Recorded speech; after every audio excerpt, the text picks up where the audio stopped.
Hello. It's me, Salty. How's it going? Welcome to my stream. It is another week. It is another Tuesday, and I am here to read a book. We might even be finishing the book tonight. Not sure. We don't have much left. Forest. No, yo.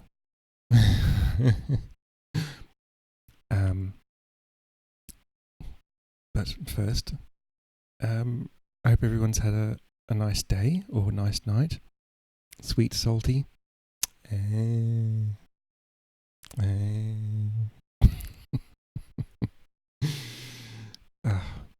Oh, I found my old ring that I bought back in 2008. I want to say 2008 from SeaWorld on the Gold Coast.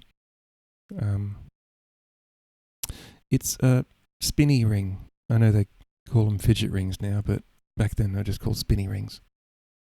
Although it needs cleaning because it doesn't spin very well. I'll just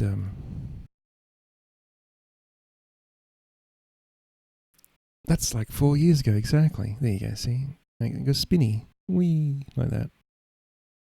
So yeah.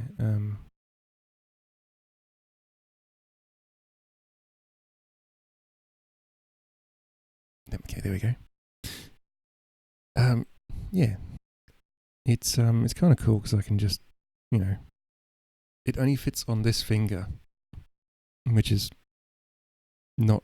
This is my right hand, so it's not my wedding finger. But still, people do double takes.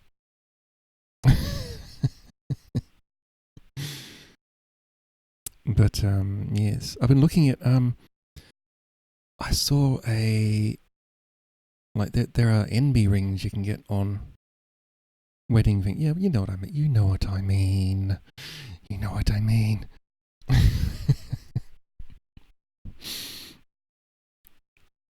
Yes, there are lots of interesting pride rings you can get on Etsy. And I thought, they're not bad. Not bad, my look. And also, I got some new bands for my microphone bump protector. What do you call it? Shock mount. That's what you call it. This thing. They're hair ties. I thought, because I had rubber bands on them, and I got a packet of rubber bands. I'm just like, I have to replace them every 2 months because they're rubber bands and they deteriorate really quickly.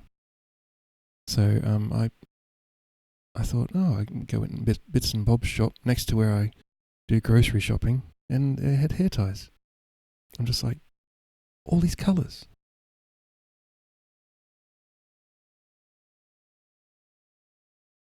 And I got lots of different ones too, just in case they didn't fit. They're only like $2.50 for a little packet, so I thought, I'll get a few. So yeah. So yes, I went and dropped Dad off at his eye appointment. He's going to have injections and stuff for his eye. That's okay, we can do that. And then I went and saw Grandma, and she was happy. And then we went shopping, and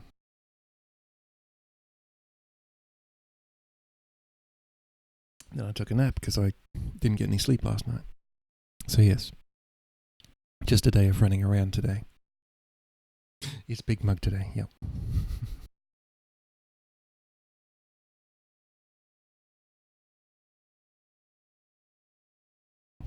Ari had a nice stream last night. I slept through half of it, but I keep meaning to go back and watch the VOD. But I'm sure it's probably the audio is probably muted from all of the Eurovision songs. But I'm happy that Nemo won.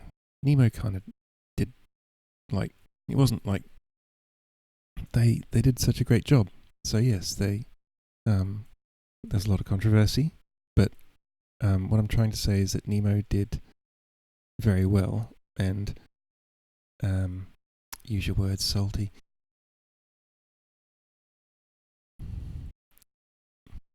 Like, they deserve the win. Yes, that's what I'm trying to say. Because it was a good song. Yeah. That sounds ridiculous. Anyway. Right, I'll put that ring away. Nemo was awesome, yeah. Yes. Words are hard. Yes, I know. I used to watch Day 9. I sometimes still do watch Day 9, but I used to watch Day 9 a lot more. Before Twitch, I watched Day 9.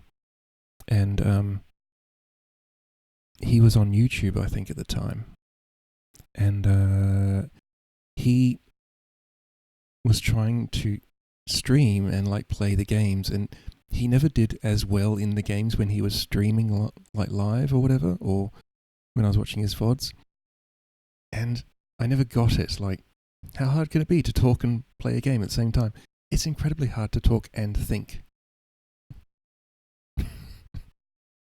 Like, for me it is, at least, anyway.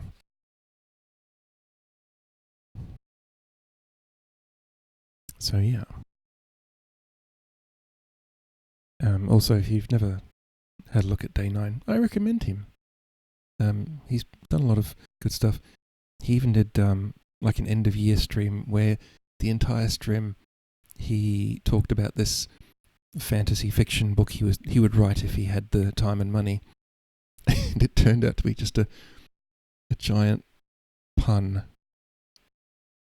Like, it was a giant pun. And then he just hit end stream after he said the pun at the end. And I'm just like, he's a giant troll. It's so funny.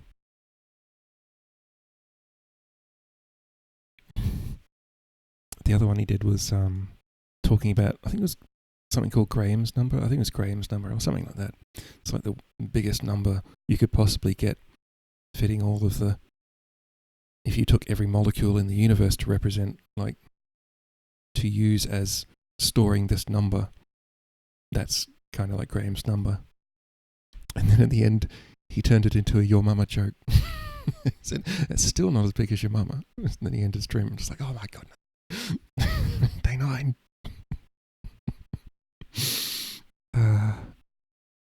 Yeah, so anyway. Timoid. Hello, Timoid. How are you doing? I was just talking about Day 9 and just random stuff before I get into reading, just to warm up a bit. I'm glad you're here. How are you doing? Do you like my new shock mount suspension? They're hair ties. Because I had rubber bands and I saw these hair ties in the the Bits and Bob's shop. And I was like, hair ties. Yes. And they're coloured.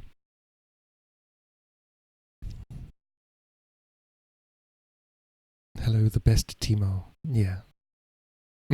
There's two Timos. I didn't realise that because I call Forrest. You're both the best. Oh, itchy nose. Okay. So, across the Nightingale Floor. And we're going to be... What are we doing? Oh, that's right. I remember now. Last week,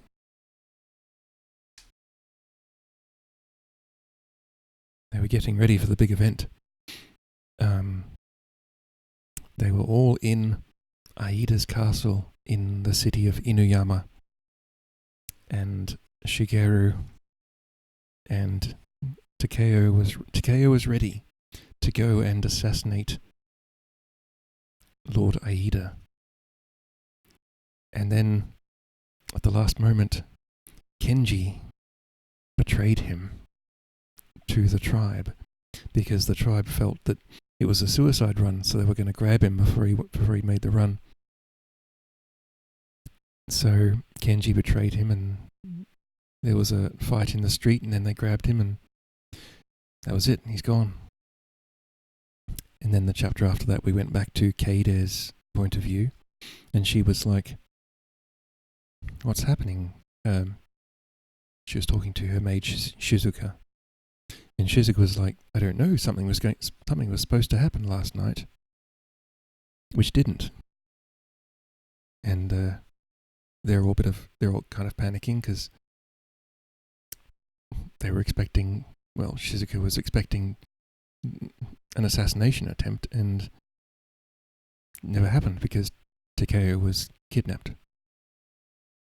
And so we're up to chapter 11, and it goes back to Takeo's point of view.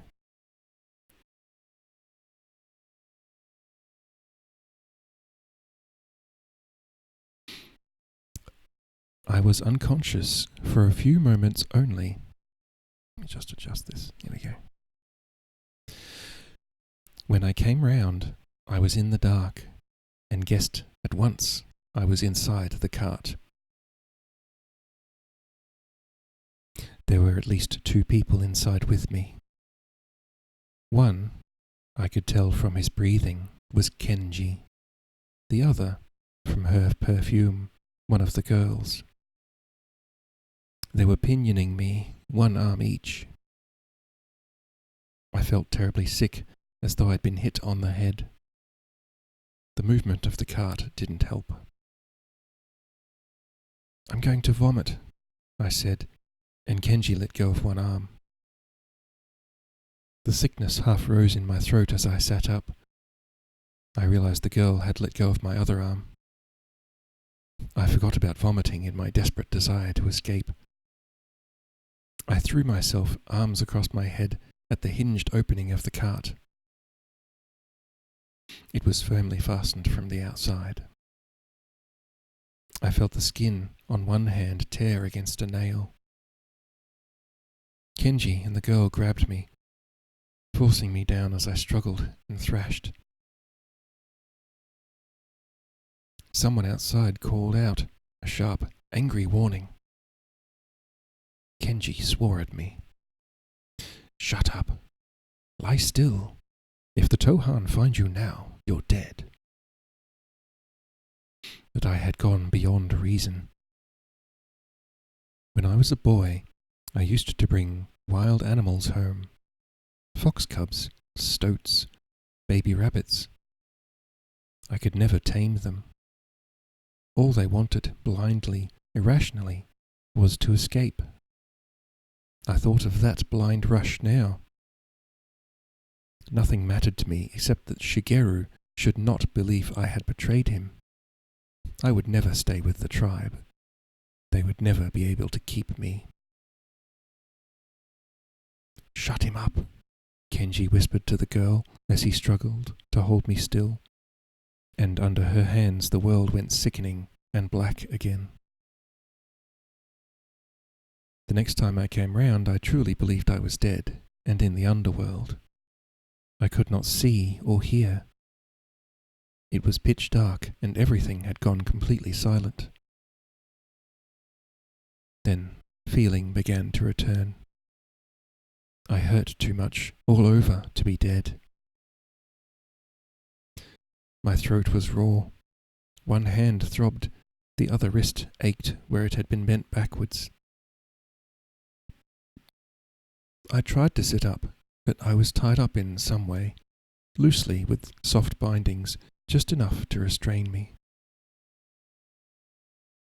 I turned my head, shaking it. There was a blindfold across my eyes, but it was being deafened that seemed the worst thing. After a few moments, I realized that my ears had been plugged with something. I felt a surge of relief that I had not lost my hearing. A hand against my face made me jump. The blindfold was removed and I saw Kenji kneeling beside me. An oil lamp burned on the floor next to him, lighting his face.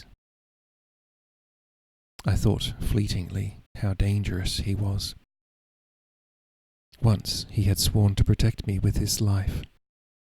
The last thing I wanted now was his protection. His mouth moved as he spoke. I can't hear anything, I said, Take the plugs out." He did so, and my world returned to me. I stayed without speaking for a few moments, placing myself in it again. I could hear the river in the distance, so I was still in Inuyama. The house I was in was silent, everyone sleeping except the guards. I could hear them whispering inside the gate. I guessed it was late at night, and at that moment heard the midnight bell from the distant temple. I should have been inside the castle now. "I'm sorry we hurt you," Kenji said. "You didn't need to struggle so much." Again, I could feel the bitter rage about to erupt inside me again. I tried to control it. Where am I? In one of the tribe houses. We'll move you out of the capital in a day or two. His calm, matter-of-fact voice infuriated me further. "You said you would never betray him, the night of my adoption. Do you remember?" Kenji sighed. We both spoke that night of conflicting obligations. Shigeru knows I served the tribe first. I warned him then, and often since, that the tribe has a prior claim to you, and that sooner or later it would make it. "Why now?" I said bitterly. "You could have left me for one more night." Maybe I personally would have given you that chance, but the incident at Yamagata pushed things beyond my control. Anyway, you would be dead by now, and no use to anyone. "I could have killed Aida first," I muttered. "That outcome was considered," Kenji said, "and judged not to be in the best interests of the tribe." "I suppose most of you work for him?" "We work for whoever pays us best. We like a stable society. Open warfare makes it hard to operate. Aida's rule is harsh, but stable. It suits us." "You were deceiving Shigeru all the time, then?" "As no doubt he has often deceived me." Kenji was silent for a good minute, and then went on. "Shigeru was doomed from the start. Too many powerful people want to get rid of him. He has played well to survive this far." A chill came over me. "He must not die," I whispered. "Aida will certainly seize on some pretext to kill him," Kenji said mildly. "He has become far too dangerous to be allowed to live. Quite apart from the fact that he offended Aida personally, the affair with Lady Maruyama, your adoption, the scenes at Yamagata alarmed the Tohan profoundly." The lamp flickered and smoked. Kenji added quietly, "The problem with Shigeru is people love him." "We can't abandon him. Let me go back to him." "It's not my decision," Kenji replied. "Even if it were, I could not do it now. Aida knows you are from the Hidden. He would hand you over to Ando as he promised. Shigeru, no doubt, will have a warrior's death. Swift, honourable. You would be tortured. You know what they do." I was silent. My head ached, and an unbearable sense of failure was creeping over me. Everything in me had been aimed like a spear at one target. Now the hand that had held me had been removed, and I had fallen, useless, to the earth.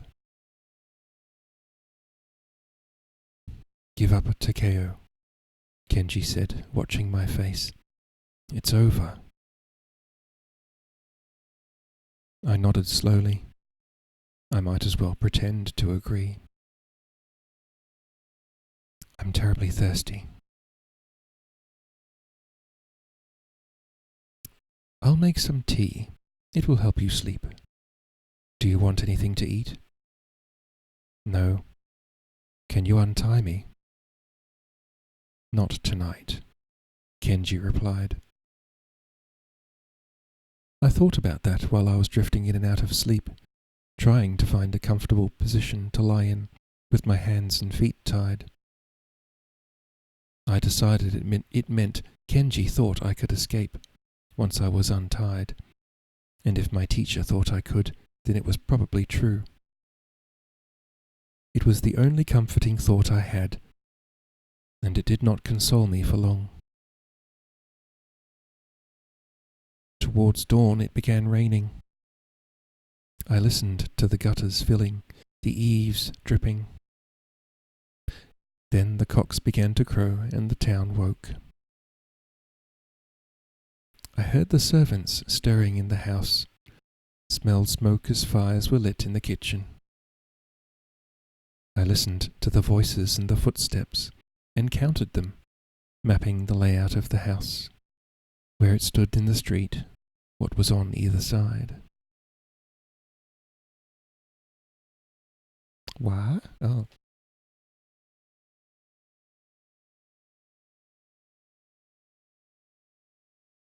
From the smells and the sounds as work began, I guessed I was hidden within a brewery.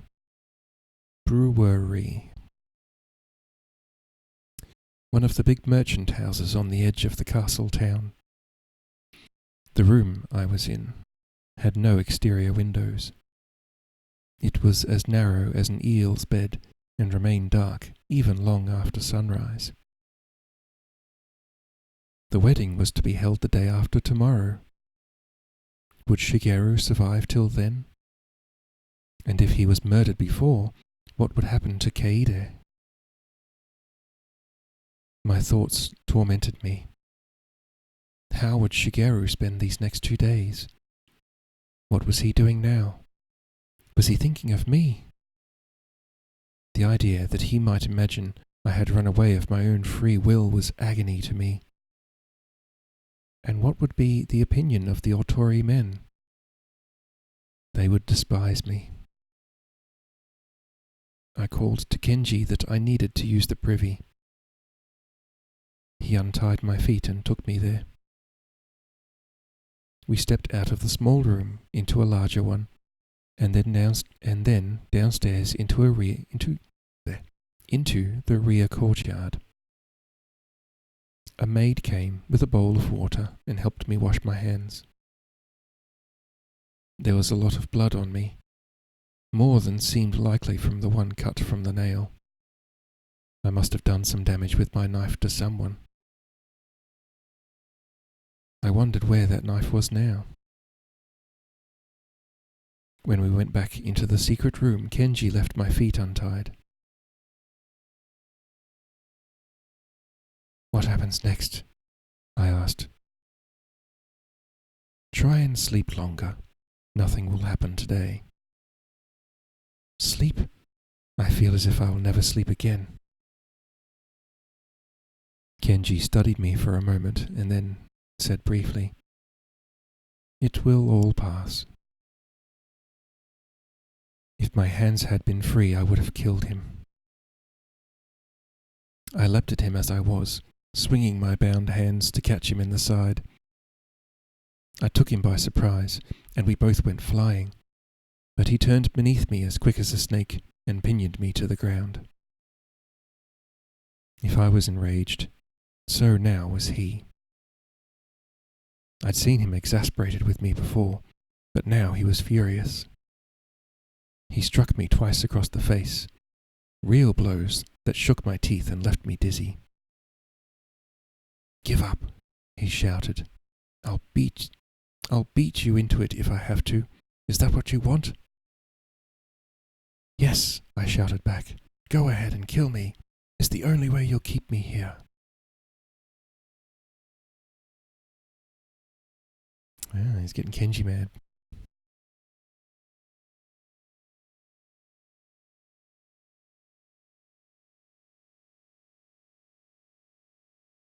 I arched my back and rolled sideways, getting rid of his weight, trying to kick and bite. He struck me again, but I got away from him, and, swearing at him in rage, flung myself against him. I heard rapid steps outside and the doors slid open. The girl from Yamagata and one of the young men ran into the room. The three of them subdued me eventually, but I was more than half mad with fury, and it took a while before they could tie my feet again. Kenji was seething with anger. The girl and the young man looked from me to him, and back again. "Master," the girl said, "leave him with us. We'll watch him for a while. You need some rest." Clearly they were astonished and shocked by his loss of control. We had been together for months as master and pupil. He had taught me almost everything I knew. I had obeyed him without question, had put up with his nagging, his sarcasm, his chastisements. I had put aside my initial suspicions and had come to trust him. All that was shattered as far as I was concerned, and would never be restored. Now he knelt in front of me, seized my head, and forced me to look at him.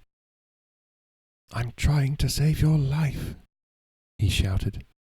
"Can't you get that into your thick skull?" I spat at him and braced myself for another blow, but the young man restrained him. "Go, master," he urged him. Kenji let go of me and stood up. "What stubborn crazy blood did you get from your mother?" he demanded. When he reached the door, he turned and said, "Watch him all the time. Don't untie him." When he had gone, I wanted to scream and sob like a child in a tantrum. Tears of rage and despair pricked my eyelids. I lay back on the mattress, face turned towards the wall. The girl left the room shortly after and came back with cold water and a cloth. She made me sit up and wiped my face. My lip was split, and I could feel the bruising around one eye and across the cheekbone. Her gentleness made me feel she had a certain sympathy towards me, though she said nothing. The young man watched without speaking either. Later, she brought tea and some food. I drank the tea, but refused to eat anything.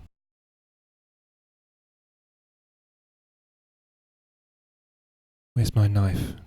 I said. "We have it," she replied. "Did I cut you?" "No, that was Keiko. Both she and Akio were wounded on the hand, but not too badly." "I wish I had killed you all." "I know," she replied. "No one can say that you didn't fight. But you had 5 members of the tribe against you. There is no shame." Shame, however, was what I felt seeping through me, as though it stained my white bones black. The long day passed, oppressive and slow. The evening bell had just rung from the temple at the end of the street, when Keiko came to the door and spoke in a whisper to my 2 guards. I could hear what she said perfectly well, though out of habit I pretended not to. Someone had come to see me, someone called Kikuta. A few minutes later, a lean man of medium height stepped into the room, followed by Kenji. There was a similarity between them, the same shifting look that made them unremarkable. The man's skin was darker, closer to my own in colour. His hair was still black, although he must have been nearly 40 years old. He stood and looked at me for a few moments, then crossed the room, knelt beside me, and, as Kenji had the first time he met me, took my hands and turned them palms up. "Why is he tied up?" he said. His voice was unremarkable too, though the intonation was northern. "He tries to escape, Master," the girl said. "He is calmer now, but he has been very wild." "Why do you want to escape?" he asked me. "You are finally where you belong." "I don't belong here," I replied. Before I had even heard of the tribe, I swore allegiance to Lord Otori. I am legally adopted into the Otori clan. He grunted. "The Otori call you Takeo, I hear. What is your real name?" I did not reply. "He was raised among the hidden," Kenji said quietly. The name he was given at birth was Tomasu. Kikuta hissed through his teeth. "That's best forgotten," he said. "Takeo will do for the time being, though it's never been a tribe name. Do you know who I am?" "No," I said, though I had a very good idea. "No, Master." The young guard couldn't help the whispered reproof. Kikuta smiled. "Did you not teach him manners, Kenji?" "Courtesy is for those who deserve it," I said. "You will learn that I do deserve it. I am the head of your family, Kikuta Kotaro, first cousin to your father." "I never knew my father, and I have never used his name." "But you are stamped with Kikuta traits. The sharpness of hearing, artistic ability, all the other talents we know you have in abundance, as well as the line on your palms. These are things you can't deny." From away in the distance came a faint sound, a tap at the front door of the shop below. I heard someone slide the door open and speak, an unimportant conversation about wine.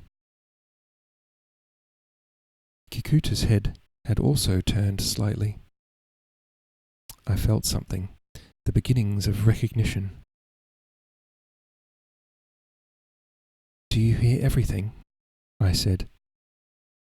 "Not as much as you. It fades with age, but pretty well everything."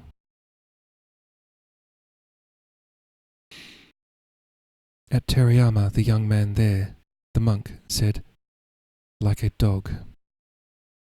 A bitter note crept into my voice. "Useful to your masters," he said. "Is that why you kidnapped me? Because I'll be useful to you?" "It's not a question of being useful," he said. "It's a matter of being born into the tribe. This is where you belong. You would still belong if you had no talents at all, and if you had all the talents in the world but were not born into the tribe, you could never belong, and we would have no interest in you. As it is, your father was Kikuta. You are Kikuta.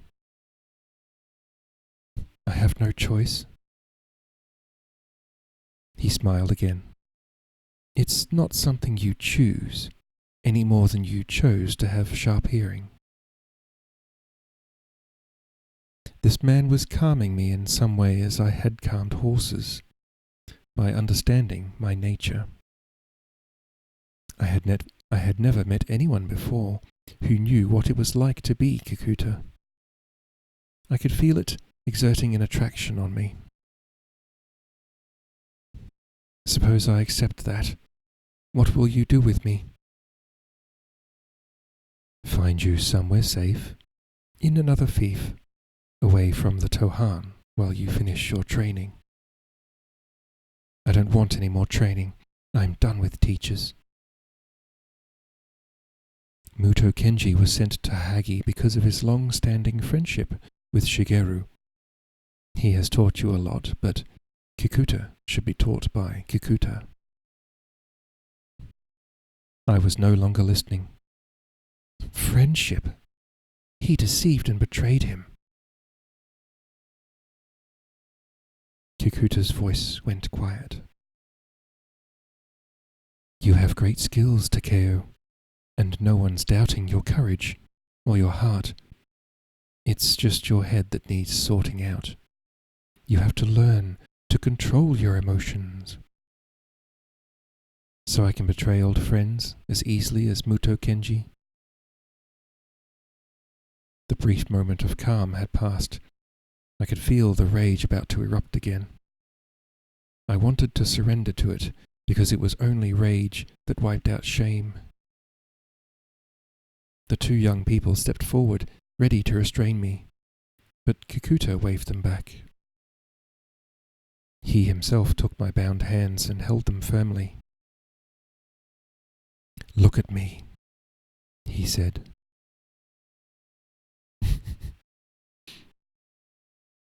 Despite myself, my eyes met his.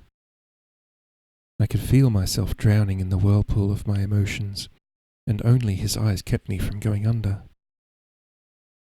Slowly the rage abated. A tremendous weariness took its place. I could not fight the sleep that rolled towards me like clouds over the mountain. Kikuta's eyes held me until my own eyes closed and the mist swallowed me up. When I woke, it was daylight, the sun slanting into the room. Beyond the secret one and throwing a dim orange light into where I lay. Hello, Askar. No worries, I'm glad you're here. We're just reading chapter 11. It started off from when Takeo had been kidnapped by Kenji and the tribe. He's just met someone called Kikuta, who's the head of the Kikuta family, and is his father's cousin, so that makes him a sort of cousin. Anyway. So they're basically holding him in a safe house, and Takeo's very angry. But he's just been put to sleep. A relation regardless. Yes, sir. I couldn't believe it was afternoon again. I must have slept for nearly a whole day. The girl was sitting on the floor, a little way from me. I realized the door had just closed. The sound had wakened me. The other guard must have just stepped out. What's your name? I said. My voice was croaky, my throat still sore. Yuki. And him? Akio. He was the one she'd said I'd wounded. What did that man do to me? The Kikuta master. He just put you to sleep. It's something Kikuta can do. I remembered the dogs in Hagi. Something Kikuta can do. What hour is it? I said. First half of the rooster. Is there any news? Of Lord Otori? Nothing. She came a little closer and whispered, Do you want me to take a message to him? I stared at her. Can you? I've worked as a maid at the place he is lodged in, as I did at Yamagata. She gave me a look full of meaning. I can try and speak to him tonight or tomorrow morning. Tell him I did not leave voluntarily. Ask him to forgive me. There was far too much to try to put into words. I broke off. Why would you do this for me? She shook her head and smiled, and indicated we should say no more. Akio returned to the room. One of his hands was bandaged, and he treated me coldly. Later, they untied my feet and took me to the bath, undressed me, and helped me into the hot water. I was moving like a cripple, and every muscle in my body ached. It's what you do to yourself when you go mad with rage, Yuki said. You have no idea how much you can hurt yourself with your own strength. That's why you have to learn self-control, Akio added. Otherwise you are only a danger to others as well as yourself. When they took me back to the room, he said, You broke every rule of the tribe with your disobedience. Let this be a punishment to you. I realized it was not only resentment for my wounding him. He disliked me and was jealous too. I didn't care one way or the other. My head ached fiercely, and although the rage had left me, it had been replaced with the deepest sorrow.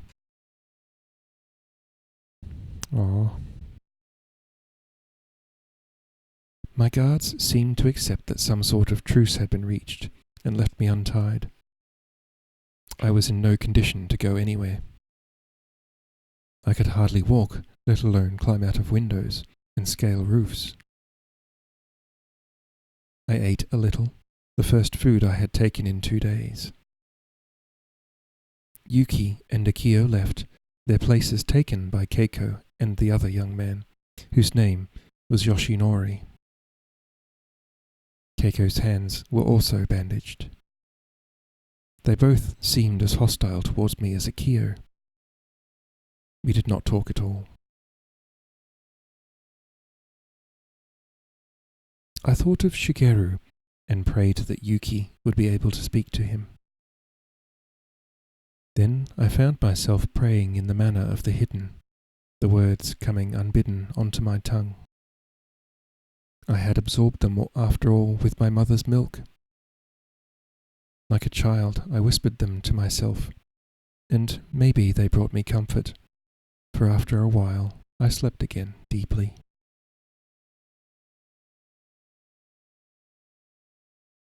The sleep refreshed me. When I woke, it was morning. My body had recovered a little, and I could move without pain. Yuki was back, and when she saw I was awake, she dispatched Akio on some errand. She seemed older than the others, and had some authority over them. She told me immediately what I longed to hear. I went to the lodging house last night, and managed to speak to Lord Otori. He was greatly relieved to hear you are unharmed. His main fear was that you had been captured or murdered by the Tohan. He wrote to you yesterday in the vain hope you might be able to retrieve the letter some day. You have it? She nodded. He gave me something else for you. I hid it in the closet. She slid open the door to the closet where the bedding was stored, and from beneath a pile of quilts took out a long bundle. I recognized the cloth. It was an old travelling robe of Shigeru's, maybe the very one he had been wearing when he saved my life in Mino. She put it in my hands, and I held it up to my face. There was something rigid wrapped up inside it. I unfolded the robe and lifted Jato out. I thought I would die of grief. Tears fell then. I could not prevent them. Yuki said gently, "They are to go unarmed to the castle for the wedding. He did not want the sword to be lost if he did not return. He will not return, I said, the tears streaming like a river. Yuki took the sword from me and rewrapped it, stowing it away again in the closet. Why did you do this for me? I said. Surely you are disobeying the tribe. I am from Yamagata, she replied. I was there when Takeshi was murdered, the family who died with him. I grew up with their daughter. You saw what it was like in Yamagata, how much the people love Shigeru. I am one of them, and I believe Kenji, the Muto master, has wronged both of you. There was a note of challenge in her voice that sounded almost like an outraged and disobedient child. I did not want to question her further. I was just immensely grateful for what she had done for me. Give me the letter, I said after a while. He had been taught by Ichiro, and his handwriting was everything mine should have been, but wasn't. Hello, Bixie, how you doing? Bold and flowing. Takeo, I am most happy that you are safe. There is nothing to forgive. I know that you would not betray me, and I always knew that the tribe would try to take you. Think of me tomorrow. The main letter followed. Takeo, for whatever reasons we could not follow through with our gamble. I have many regrets, but am spared the sorrow of sending you to your death. I believe you to be with the tribe. Your destiny is therefore out of my hands. However, you are my adopted son and my only legal heir. I hope, one day, you will be able to take up your Otori inheritance. If I die at Aida's hands, I charge you to avenge my death, but not to mourn it, for I believe I will achieve more in death than in life. Be patient. I also ask that you will look after Lady Shirakawa. Some bond from a former life must have decreed the strength of our feelings. I am glad we met at Mino. I embrace you, your adopted father, Shigeru. It was set with his seal. The Otori men believe you and the Muto master to have been murdered, Yuki said. No one believes you would have left voluntarily. I thought you would like to know.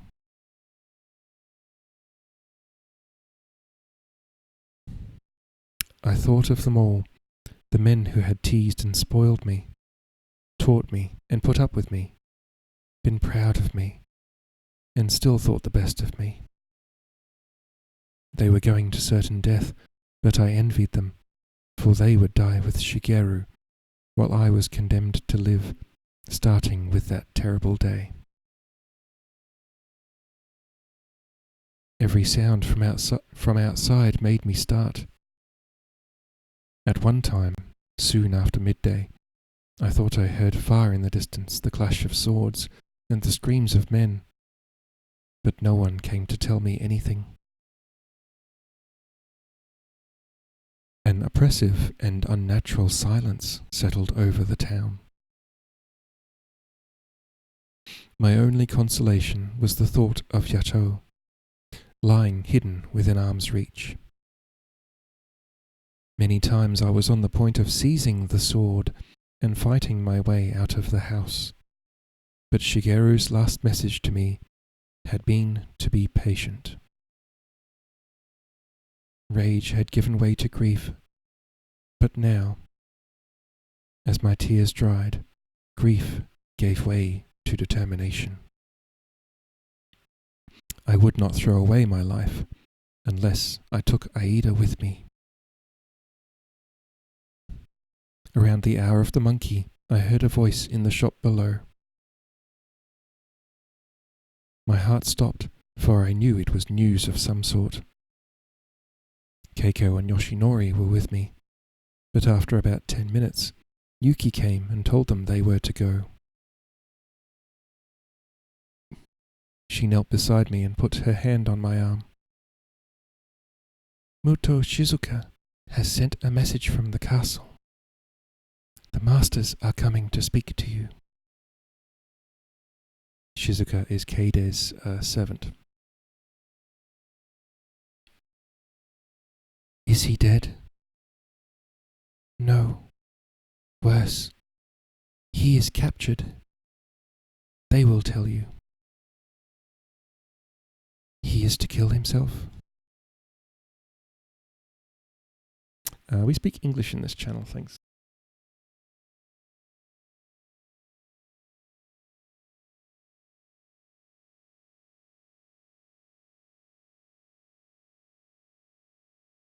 But hello, Aura.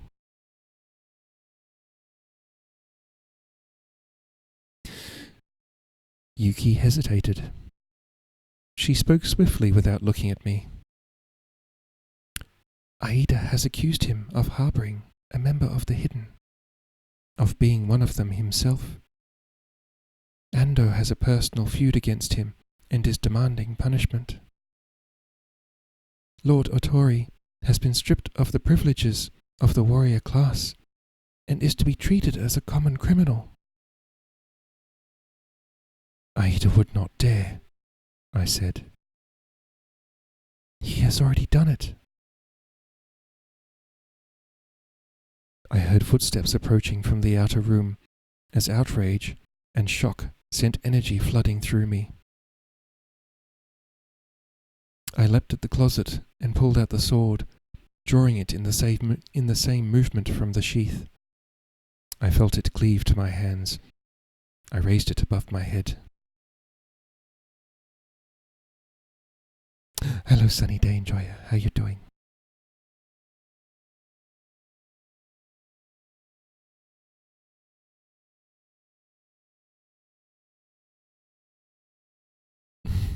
That's good, that's good.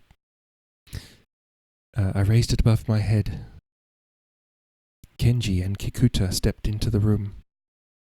They went very still when they saw Jato in my hands. Kikuta reached inside his robe for a knife, but Kenji did not move. I am not going to attack you, I said, though you deserve to die, but I will kill myself. Kenji rolled his eyes upward. Kikuta said mildly, We hope you won't have to resort to that. Then, after a moment, he hissed, and went on almost impatiently. Sit down, Takeo. You've made your point. We all lowered ourselves onto the floor. I placed the sword on the matting next to me. I see Jato found you, Kenji said. I should have expected that. I brought it, Master, Yuki said. No, the sword used you. So it goes from hand to hand. I should know. It used me to find Shigeru after Yagahara. Where is Shizuka? I said. Still in the castle. She did not come herself. Just to send a message was very dangerous, but she wanted us to know what happened, and asked what we intended to do about it. Tell me. Lady Maruyama tried to flee from the castle yesterday with her daughter. Kikuta's voice was level and dispassionate. She bribed some boatmen to take her across the river. They were betrayed and intercepted. All 3 women threw themselves into the water. The lady and her daughter drowned, but her servant Sachi was rescued.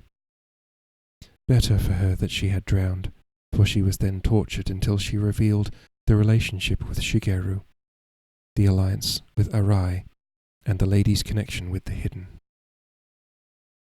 "Hello, kid monster, how you doing?" The pretense that the wedding would take place was maintained until Shigeru was inside the castle. Kenji said. Then the Otori men were cut down, and he was accused of treason. He paused for a moment, and then continued quietly. "He is already strung from the castle wall." "Crucified?" I whispered. "Hung by the arms." I closed my eyes briefly, imagining the pain, the dislocation of the shoulders, the slow suffocation, the terrible humiliation. "A warrior's death, swift and honorable," I said, in accusation, to Kenji. He did not reply. His face, usually so mobile, was still, his pale skin white. I put my hand out and touched Jato. I said to Kikuta, "Kid monster."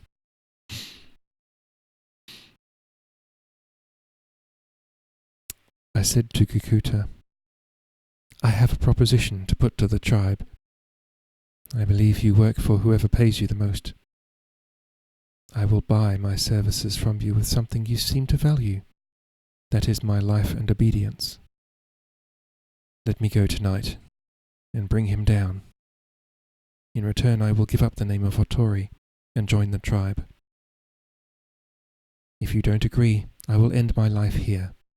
I will never leave this room." The two masters exchanged a glance. Kenji nodded imperceptibly. Kikuta said, "I have to accept that the situation has changed, and we seem to have come to a stalemate." There was a sudden flurry in the street, feet running and shouts. We both listened in an identical Kikuta way. The sounds faded, and he went on. "I accept your proposal. You have my permission to go into the castle tonight." "I will go with him," Yuki said, "and I'll prepare everything we may need." "If the Muto master agrees?" "I agree," Kenji said. "I will come too." "You don't need to," I said. "All the same, I'm coming with you." "Do we know where Arai is?" I asked. Kenji said, "Even if he were to march all night, he would not be here before daybreak." "But he is on his way." "Shizuka believes he will not move against the castle. His only hope is to provoke Aida into fighting him on the border." "And Teriyama?" "They will erupt when they hear of this outrage," Yuki said. "The town of Yamagata, too." "No revolt will succeed while Aida lives, and anyway, these wider concerns are not ours," Kikuta interrupted, with a flash of anger. "You may bring Shigeru's body down. Our agreement covers nothing more." I said nothing. While Aida lives.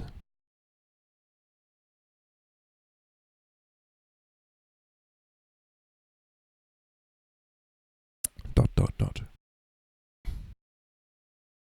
It was raining again. The gentle sound enveloping the town, washing tiles and cobbles, freshening the stale air. "What of Lady Shirakawa?" I said,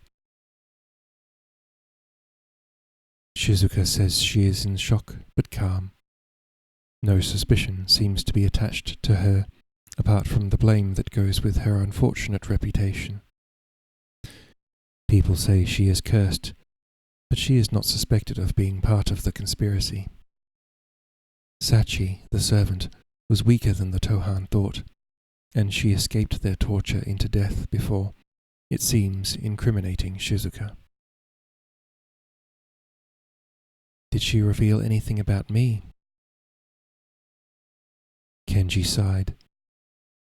She knew nothing, except that you were from the hidden and rescued by Shigeru, which Aida knew already.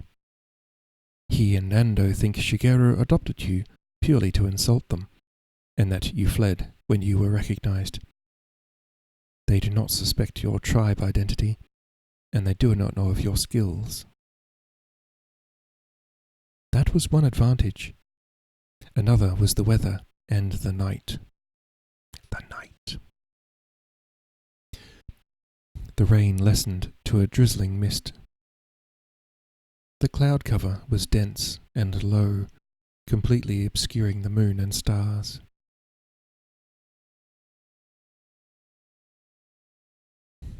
Out of curiosity, how many points do you have? I don't have any. I should get some things to spend points on that don't involve audio stuff.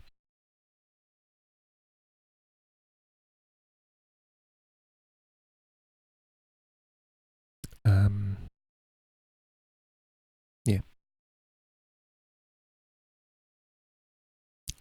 That's not bad. Yeah.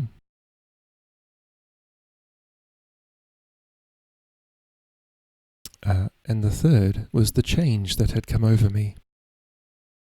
Something inside me that had been half formed before had set into its intended shape. My outburst of mad rage, followed by the profound Kikuta sleep, had burned away the dross from my nature and left a core of steel. I recognized in myself the glimpses I'd had of Kenji's true self, as if Jato had come to life. The three of us went through the equipment and clothing.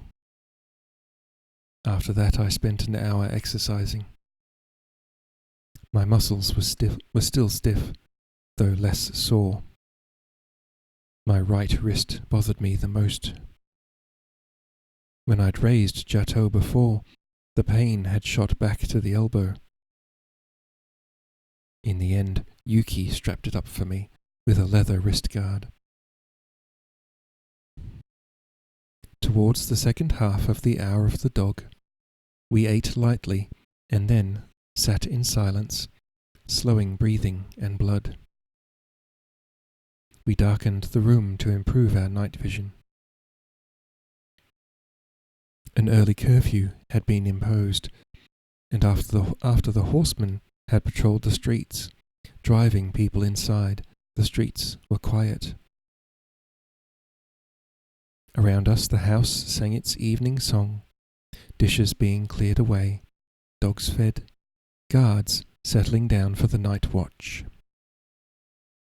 I could hear the tread of maids as they went to spread out the bedding, the click of the abacus from the front room as someone did the day's accounts. Gradually the song dwindled to a few constant notes, the deep breathing of the sleeping, occasional snores, once the cry of a man at the moment of physical passion. These mundane human sounds touched my soul. I found myself thinking of my father, of his longing to live an ordinary human life. Had he cried out like that when I was conceived? After a while, Kenji told Yuki to leave us alone for a few minutes and came to sit beside me. He said in a low voice, "The accusation of being connected with the hidden, how far does that go?" He never mentioned it to me, other than to change my name from Tomasu and warn me against praying. The rumor is he would not deny it. He refused to defile the images. Kenji's voice was puzzled, almost irritated. The first time I met Lady Maruyama, she traced the sign of the hidden on my hand, I said slowly. He kept so much concealed from me, Kenji said. I thought I knew him. Did he know of the lady's death?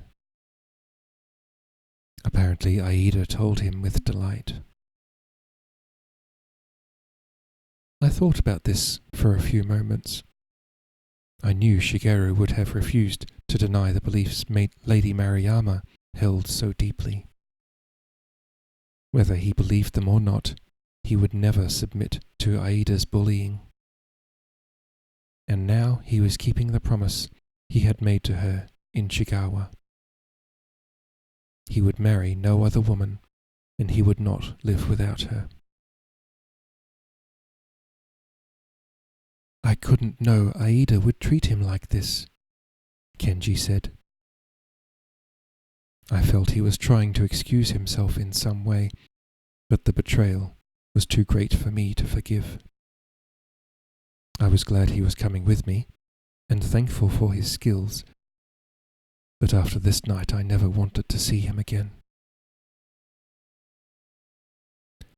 Let's go and bring him down, I said. I got up and called quietly to Yuki. She came back into the room, and the three of us put on the dark night attire of the tribe, covering our faces and hands so no inch of skin showed. We took garrots, ropes, and grapples, long and short knives, and poison capsules that would give us a swift death. I took up Jato. Kenji said, "Leave it here. You can't climb with a long sword." I ignored him. I knew what I would need it for. The house I'd been hidden in was well to the west of the castle town, among the merchants' houses south of the river. The area was crisscrossed with many narrow alleys and laneways, making it easy to move through unseen. At the end of the street, we passed the temple, where lights still burned as the priests prepared for the midnight rituals. A cat sat beside a stone lantern. Kitty. It did not stir as we slipped by. We were approaching the river when I heard the chink of steel and the tramp of feet. Kenji went invisible in a gateway. Yuki and I leapt silently onto the roof of a wall and merged into the tiles. The patrol consisted of a man on horseback and 6 foot soldiers. 2 of them carried flaming torches. They progressed along the road that ran beside the river, lighting each alleyway and peering down it. They made a great deal of noise, and so did not alarm me at all. The tiles against my face were damp and slippery. The mild drizzle continued, muffling the sound. The rain would be falling on Shigeru's face. I dropped from the wall, and we went on towards the river. A small canal ran alongside the alley. Yuki led us into it, where it disappeared into a drain beneath the road.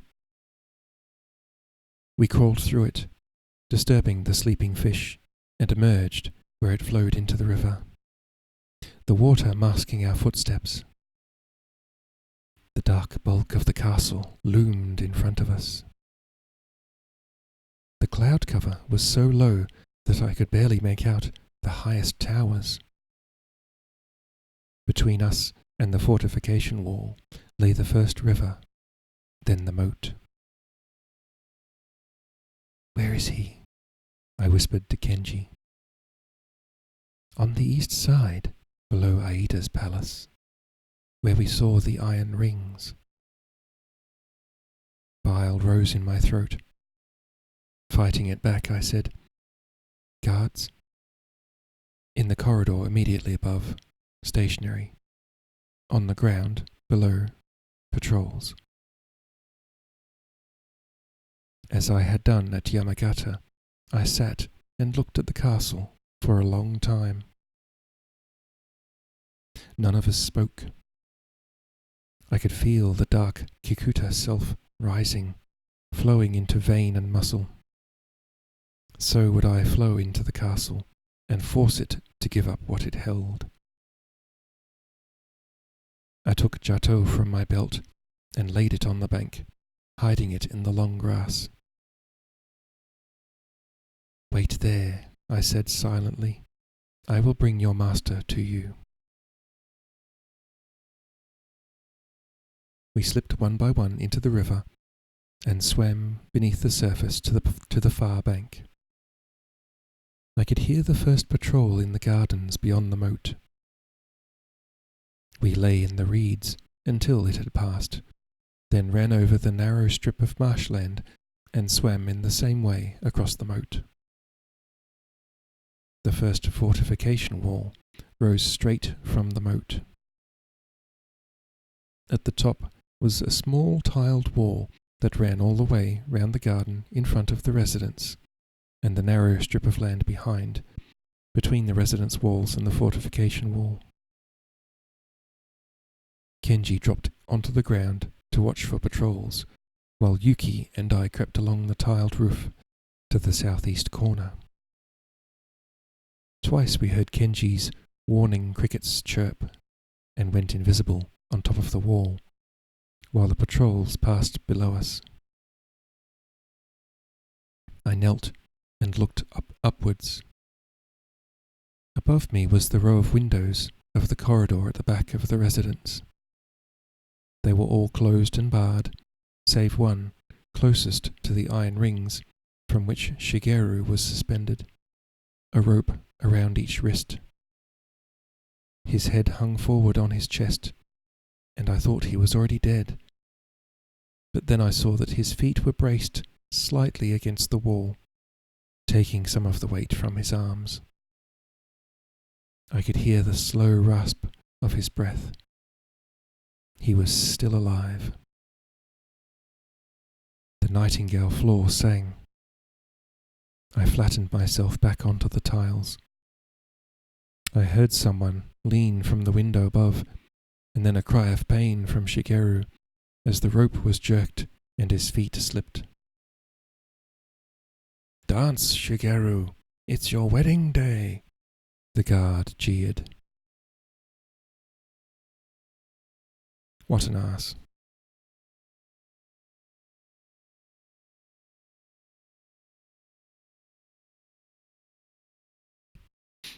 Redeems his suggestion. Pet salty. GIF pops up on stream and pets your head. I can do that.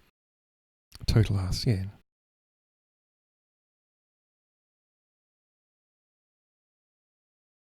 It's probably that guy that they met earlier. You know the one. Forrest.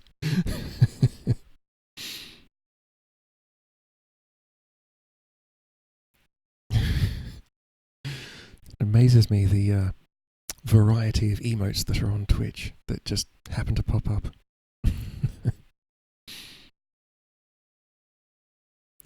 I could feel the slow burn of rage. Yuki laid one hand on my arm, but I was not going to erupt. My rage was cold now, and all the more powerful. We waited there for a long time. No more patrols passed below. Had Kenji silenced them all? The lamp in the window flickered and smoked. Someone came there every 10 minutes or so. Each time, the suffering man at the end of the ropes found a foothold, one of the guards came and shook him loose. Each time the cry of pain was weaker, and it took him longer to recover. The window remained open. I whispered to Yuki, "We must climb up. If you can kill them as they come back, I'll take the rope. Cut the wrist ropes when you hear the deer bark. I'll lower him down." "I'll meet you at the canal," she mouthed. Immediately after the next visit from the torturers, we dropped to the ground, crossed the narrow strip of land, and began to scale the residence wall. Yuki climbed in through the window, while I, clinging to the ledge beneath it, took the rope from my waist and lashed it to one of the iron rings. The nightingales sang. Invisible, I froze against the wall. I heard someone lean out above me, heard the slightest gasp, the thud of feet kicking helplessly against the garrote. Then silence. Yuki whispered, "Go." I began to climb down the wall towards Shigeru, the rope paying out as I went. I had nearly reached him when I heard the cricket chirp. Again I went invisible, praying the mist would hide the extra rope. I heard the patrol pass below me. There was a sound from the moat, a sudden splash. Their attention was distracted by it. One of the men went towards the edge of the wall, holding his torch out over the water. The light shone dully off a white wall of mist. "Just a water rat," he called. The men disappeared, and I heard their footsteps fade slowly away. Now time speeded up.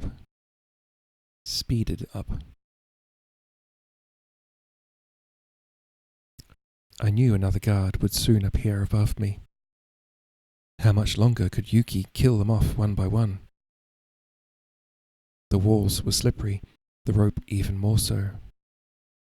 I slithered down the last few feet until I was level with Shigeru.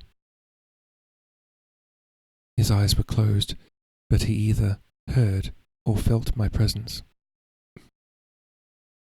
He opened them, whispered my name without surprise, and gave the ghost of his open-hearted smile, breaking my heart again. I said, "This will hurt. Don't make a sound." He closed his eyes again and braced his feet against the wall. I tied him to me as firmly as I could and barked like a deer to Yuki. She slashed the ropes that held Shigeru. He gasped despite himself as his arms were freed. The extra weight dislodged me from the slippery surface of the wall, and we both fell towards the ground as I prayed that my rope would hold. It brought us up short, but with a terrible jolt, with about 4 feet to spare. Kenji stepped out of the darkness, and together we untied Shigeru and carried him to the wall. Kenji threw the grapples up, and we managed to drag him over. Then we tied the rope to him again, and Kenji lowered him down to the wall, while I climbed down alongside, trying to ease him a little. We could not stop at the bottom, but had to swim him straight away across the moat, covering his face with a black hood. Without the mist, we would have been immediately discovered, for we could not take him under water. Then we carried him across the last strip of castle land to the riverbank.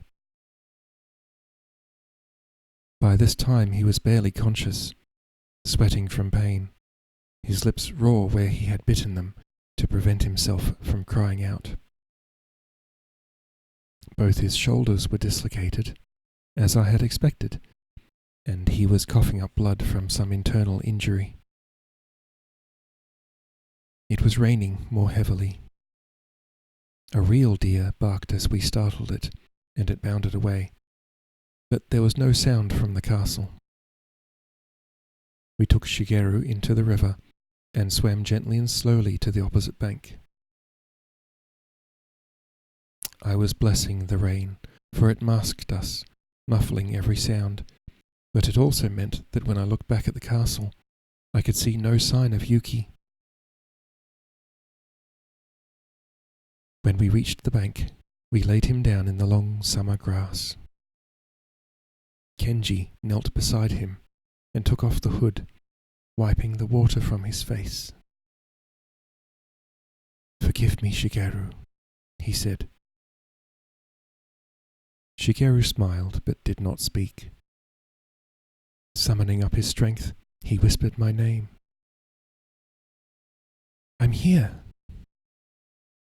"Do you have Jato?" "Yes, Lord Shigeru." "Use it now. Take my head to Terayama and bury me next to Takeshi." He paused as a fresh spasm of pain swept over him, and then said, "And bring Aida's head to me there."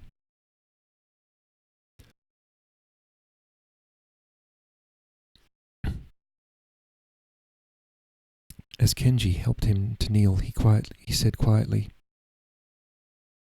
"Takeo has never failed me." I drew Jato from the scabbard. Shigeru stretched out his neck and murmured a few words. The prayers the hidden use at the moment of death, followed by the name of the Enlightened One. I prayed too that I would not fail him now. It was darker than when Jato in his hand had saved my life. I lifted the sword, felt the dull ache in my wrist, and asked Shigeru's forgiveness. The snake sword leapt and bit, and in its last act of service to its master, released him into the next world.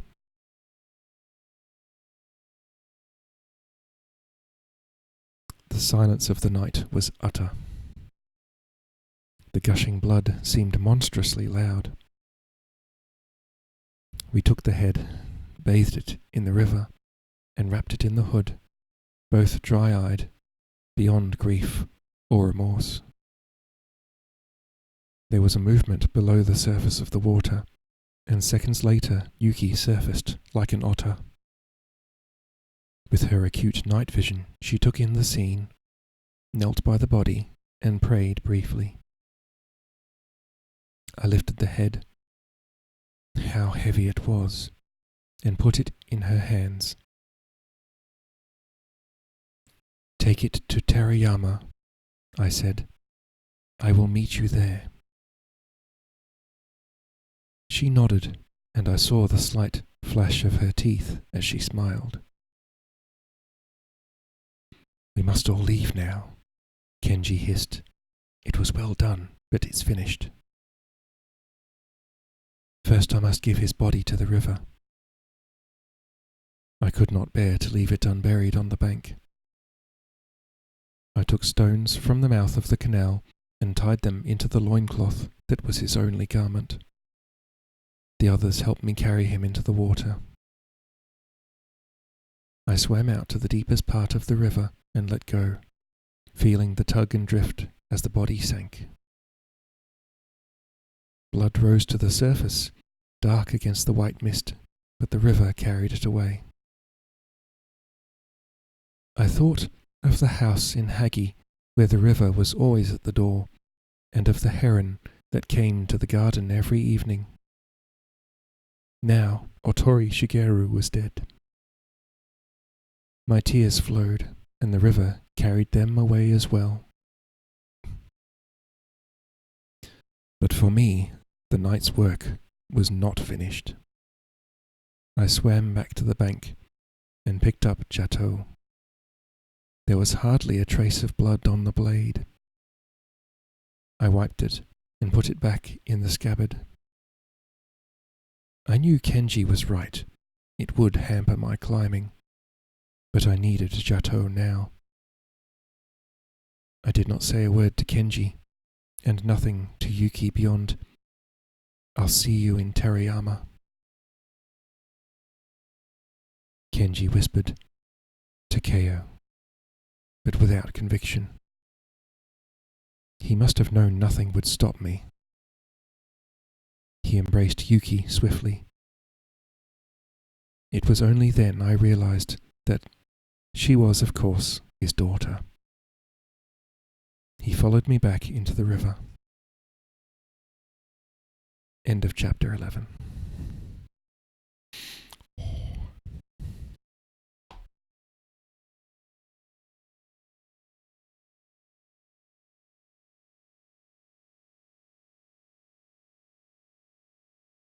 Well, that got me a bit choked up.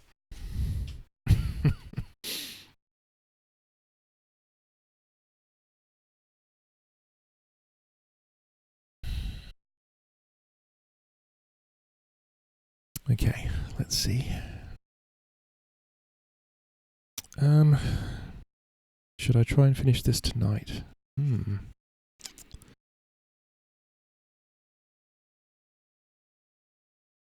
Well, I'll read one more chapter at least, because it's a small chapter. So yes, and then we'll see how we go.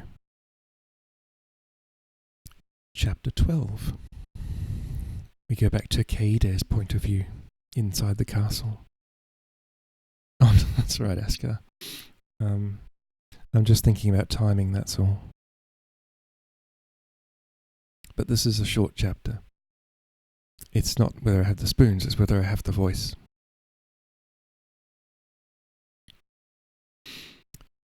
Keide waited for night to come. She knew there was no other choice but to kill herself. She thought about dying with the same intensity she brought to everything.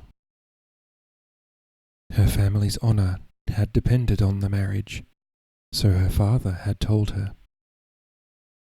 Now, in the confusion and turmoil that had surrounded her all day, she clung to the conviction that the only way to protect her family's name was to act with honor herself. It was early evening, on what should have been her wedding day.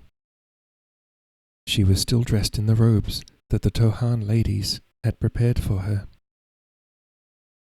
They were more sumptuous and elegant than anything she had ever worn, and inside them she felt as tiny and fragile as a doll. The women's eyes had been red with weeping for the death of Lady Mariama, but Keide had been told nothing about this until after the massacre of the Otori men. Then one horror after another was revealed to her, until she thought she would go mad from outrage and grief. The residence, with its elegant rooms, its treasures of art, its beautiful gardens, had become a place of violence and torture. Outside its walls, across the Nightingale Floor, hung the man she was supposed to have married. All afternoon she had heard the guards, their taunts and their foul laughter. Her heart swelled to breaking point, and she wept constantly. Sometimes she heard her own name mentioned, and knew that her reputation had grown worse. She felt she had caused Lord Otori's downfall. She wept for him, for his utter humiliation at Aida's hands. She wept for her parents and the shame she was bringing on them.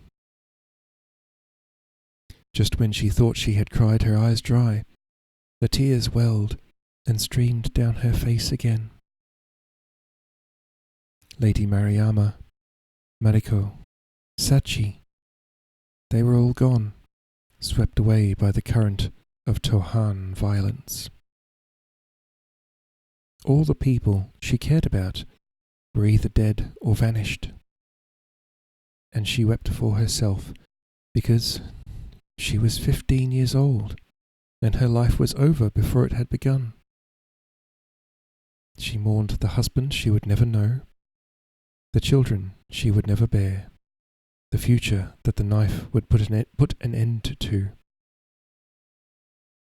Her only consolation was the painting Takeo had given her.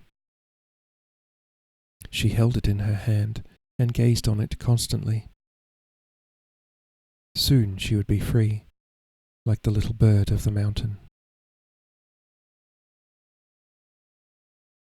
Shizuka went to the kitchens for a while to ask for some food to be brought, joining in the guards' jokes with apparent heartlessness as she went past. When she returned, the mask fell away. Her face was drawn with grief. "Lady," she said, her bright voice belying her true feelings, "I must comb your hair. It's all over the place, and you must change your clothes." She helped Kaede undress and called to the maids to take the heavy wedding robes away. "I will put on my night robe now," Kaede said. "I will see no one else today." Clad in the light cotton garment, she sat on the floor by the open window. It was raining gently, and a little cooler. The garden dripped with moisture as though it, too, were in deepest mourning. Shizuka knelt behind her, taking up the heavy weight of her hair and running her fingers through it. She breathed into Keide's ear. "I sent a message to the Muto residents in the city. I have just heard back from them. Takeo was hidden there, as I thought. They are going to permit him to retrieve Lord Otori's body." "Lord Otori is dead?" "No, not yet." Shizuka's voice tailed away. She was shaking with emotion. "The outrage," she murmured. "The shame. He cannot be left there.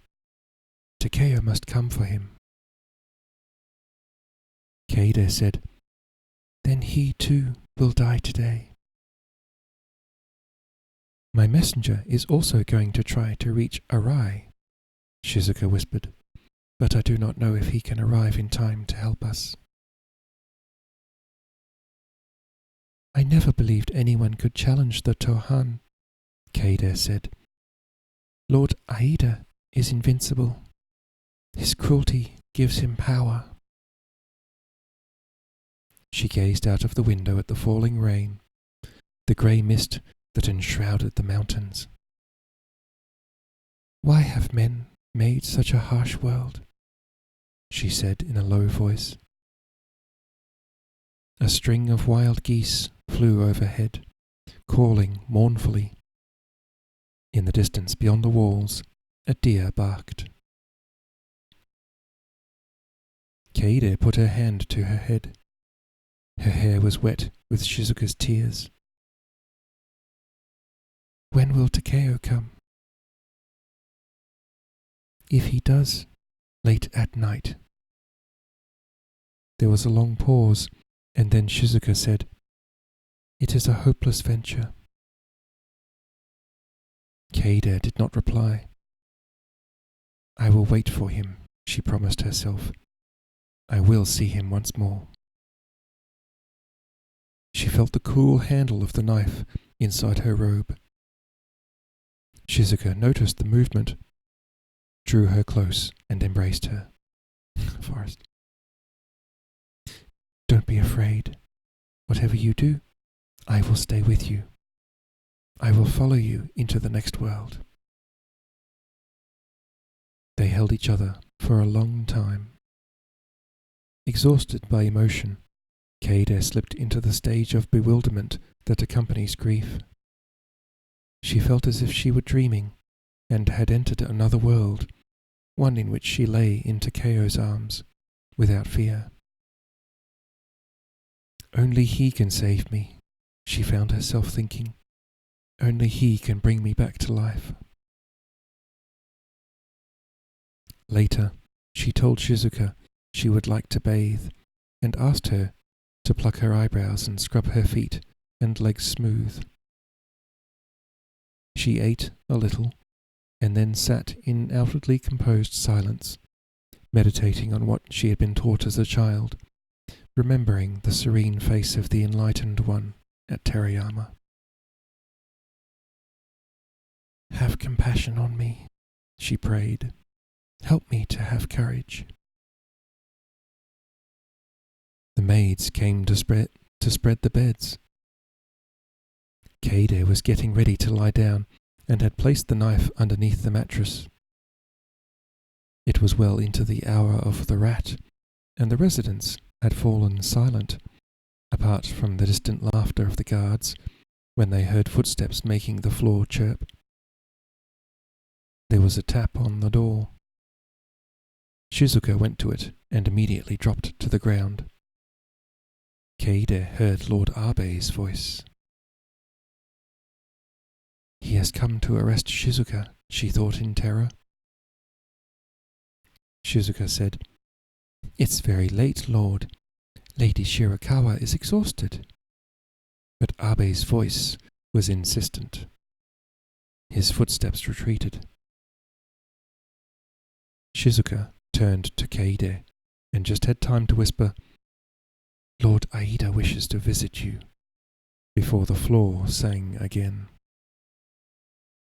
Ah, jeez. Aida stepped into the room, followed by Abe and the one-armed man, whose name she'd learned was Ando. Keide took one look at their faces, flushed with wine and with the triumph of their revenge. Possible content warning, Chad? She dropped to the floor, her head pressed against the matting, her heart racing. Aida settled himself down cross-legged. Sit up, Lady Shirakawa. She raised her head unwillingly and looked at him. He was casually dressed in night clothes, but wore his sword in his sash. The two men who knelt behind him were also armed. They now sat up, too, studying Keide with insulting curiosity. Forgive me for this late intrusion, Aida said, but I felt the day should not end without me expressing my regrets for your unfortunate situation. He smiled at her, showing his big teeth, and said over his shoulder to Shizuka, Leave. Keide's eyes widened, and her breath came sharply, but she did not dare turn her head to look at Shizuka. She heard the door slide closed, and guessed the girl would be somewhere close, on the other side. She sat without moving, eyes cast down, waiting for Aida to continue. Your marriage, which I thought was to form an alliance with the Autori, seems to have been the excuse for vipers to try to bite me. I think I have exterminated the nest, however. His eyes were fixed on her face. You spent several weeks on the road with Otori Shigeru and Maruyama Naomi. Did you never suspect they were plotting against me? I knew nothing, Lord, she said, and added quietly, if there was a plot, it could only succeed with my ignorance. He grunted, and after a long pause said, Where is the young man? She had not thought her heart could beat more quickly, but it did, pounding in her temples and making her faint. Which young man, Lord Aida? The so-called adopted son, Takeo. I know nothing of him, she replied, as if puzzled. Why should I? What kind of a man would you say he was? He was young, very quiet. He seemed bookish. He liked to paint and draw. She forced herself to smile. He was clumsy and perhaps not very brave. That was Lord Arbe's reading. We know now that he was one of the hidden. He escaped execution a year ago.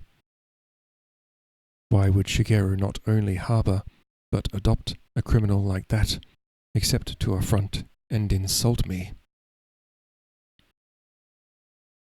Keide could not answer. The webs of intrigue seemed unfathomable to her. Lord Arbe believes the young man fled when Ando recognized him. It seems he is a coward. We'll pick him up sooner or later, and I'll string him up next to his adopted father. Aida's eyes flickered over her, but she made no response. Then my revenge on Shigeru will be complete. His teeth gleamed as he grinned. However, a more pressing question is, what is to become of you? Come closer. Ik.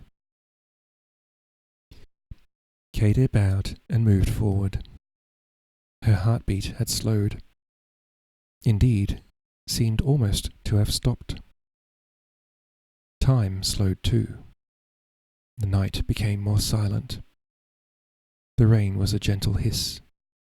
A cricket chirped. Aida leaned forward and studied her. The lamplight fell on his face, and when she raised her eyes, she saw his predatory features slacken with desire. I am torn, Lady Shirakawa. You are irretrievably tainted by these events. Yet your father has been loyal to me, and I feel a certain responsibility towards you. What am I to do? My only desire is to die, she replied. Allow me to do so honourably. My father will be satisfied with that. Then there is the question of the Maruyama inheritance, he said. I've thought of marrying you myself. That would deal with the problem of what happens to the domain, and would put an end to these rumours about your dangerous effect on men. The honour would be too great for me, she replied. He smiled and ran one long fingernail across his front teeth. I know you have 2 sisters. I may marry the older one. All in all, I think it is preferable if you take your own life. Yeah, exactly, Asuka. Lord Aida. She bowed to the ground. She's quite a wonderful girl, isn't she? Aida said over his shoulder to the men behind him. Beautiful, intelligent, brave, and all to be wasted.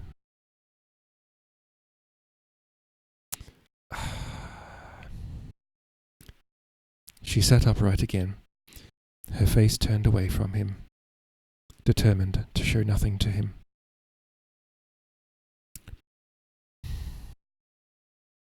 I suppose you're a virgin? He put out a hand and touched her hair. She realized he was far more drunk than he had appeared. I did say content warning, didn't I? She could smell the wine on his breath, and as he leaned towards her. To her fury, the touch made her tremble. He saw it and laughed. It would be a tragedy to die a virgin. You should know at least one night of love.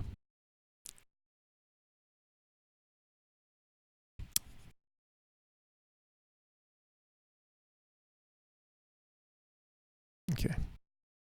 Yeah. Thank you, Asuka.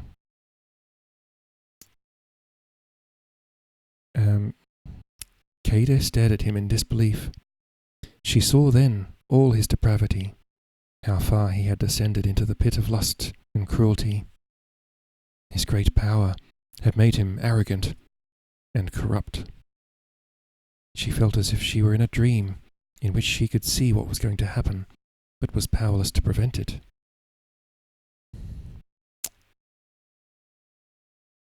Okay, let me just read.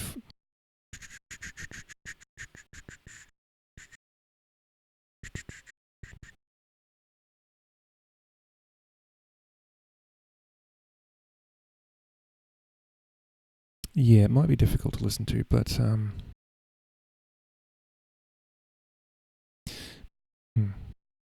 I honestly had completely forgotten about this part. Last time I read this book was in like early 2000s.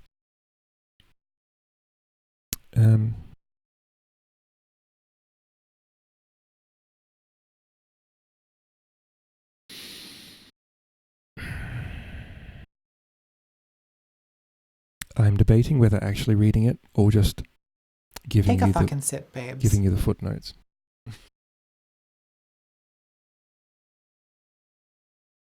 Okay, look, I'm going to make a call. I'm not comfortable completely reading this, but basically,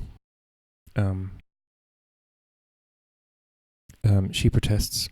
He tells the men to leave and don't disturb us before dawn. And then he picks her up and carries her to the bed. And he starts kissing her in that. And then I'll start from there. Trust me.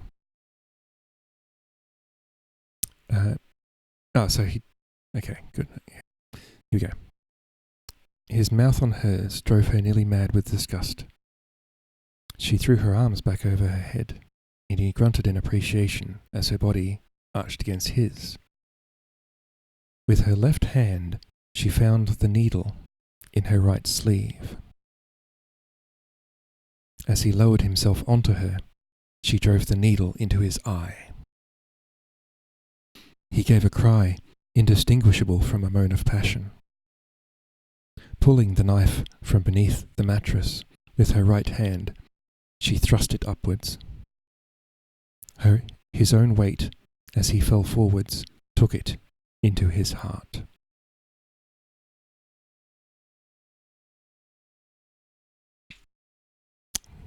End of chapter 12. Oh, snap. Oh, yeah, I should have had more trust in the author. You fuck him up, exactly. So basically, yeah, he carries her to the bed and lots of descriptions of him, taking her clothes off and stuff, and then she stabs him in the eye with the needle and pulls out her knife and lets him fall on it as she holds it there, pretty much. So yeah. Damn. You go, Katie.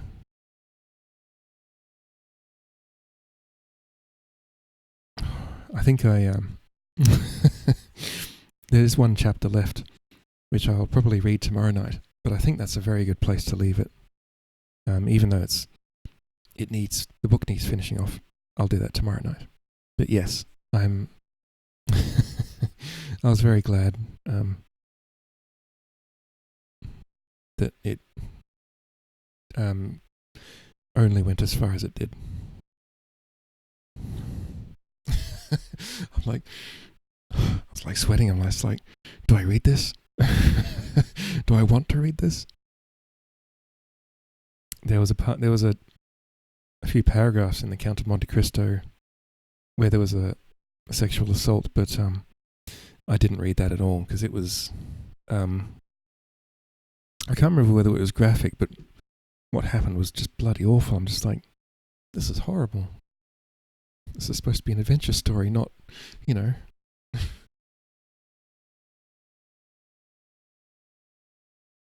Anyway, I'm assuming that's the last assault in that book. Okay.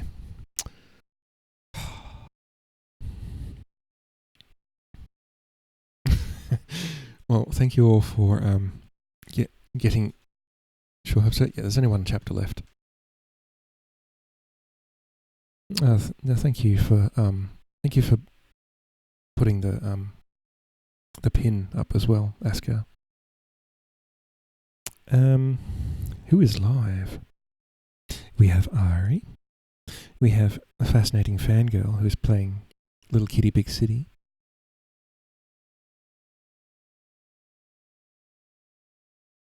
You know, I'm probably going to rate Ari. The chances of rating Ari is... That's what it's modded for. Oh, Asker, thank you.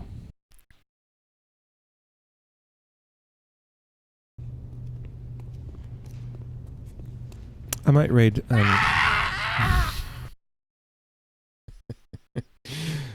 I might raid Fascinating Fangirl, and then...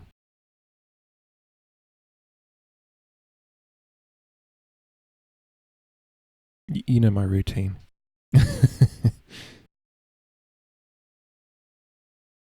Yeah, alright. No worries, Asker. If you'd like to join me for the raid, that'd be fantastic. It's always nice where... well, thank you, Asker. It's always nice to raid with a few people in the raid, and then you just can clear off to wherever you want to go.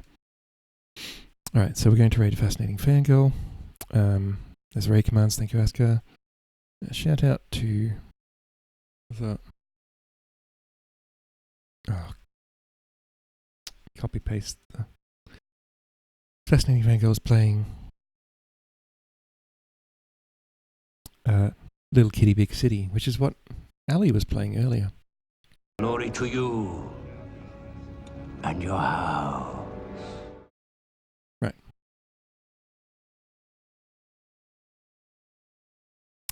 Join me, won't you, for the raid? You don't have to stick around after the raid, but if you could, that would be fantastic. Thank you. Yeah, it must have had an update or something. And yes, thank you for your patience with the book. There will be, hopefully, a lot, just more adventure tomorrow in the final chapter. Same time as usual, 9 PM Australian Eastern Standard Time. And I will see you all then.